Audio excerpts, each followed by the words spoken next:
माझ्या चॅनलमध्ये सर्वांचे स्वागत आहे. गावरान पद्धतीने केलेला झणझणीत मटण रस्सा. ताटाकडे पाहून तोंडाला पाणी सुटले असेल तर पटकन आपण ही रेसिपी पाहूया. तुम्हीही ही रेसिपी करून बघा.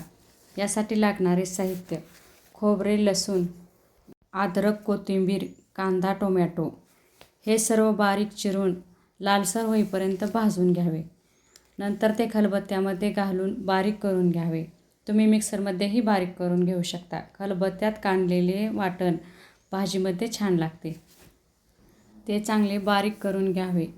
ते जास्त काळसर भाजू नये, कारण भाजीला कलर जास्त काळा येतो. हा बऱ्याच लोकांचा आवडता पदार्थ आहे. मटण स्वच्छ धुवून घेतले. त्यामध्ये हळद आणि मीठ लावून ते 10 मिनिटे मुरू द्यावे. त्यावरती लिंबू जर आवडत असेल तर तुम्ही ते लिंबू मटणावरती टाकू शकता. कुकरमध्ये अर्धी पळी तेल घेतलं. त्यामध्ये कांदा लालसर होईपर्यंत तळू दिला. त्यामध्ये मटण टाकून ते 10 मिनिटं वाफलू दिले. नंतर त्यामध्ये 1 तांब्या पाणी ओतून कुकरला 4 शिट्ट्या करून घेतल्या. हे पहा, आपले मटण शिजले. मटणाचा रस्सा करण्यासाठी 2 चमचे काळा मसाला, 1 चमचा धनेपूड, 1 चमचा गरम मसाला, 1 चमचा मटण मसाला घेतला. कढईमध्ये 1 पळी तेल घेतलं. त्यामध्ये आपण बारीक केलेले वाटण टाकले. ते चांगले तळून घेतले.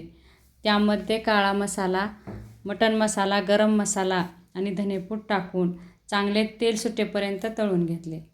त्यामध्ये शिजलेले मटण घालून चांगला झणझणीत असा रस्सा तयार झाला.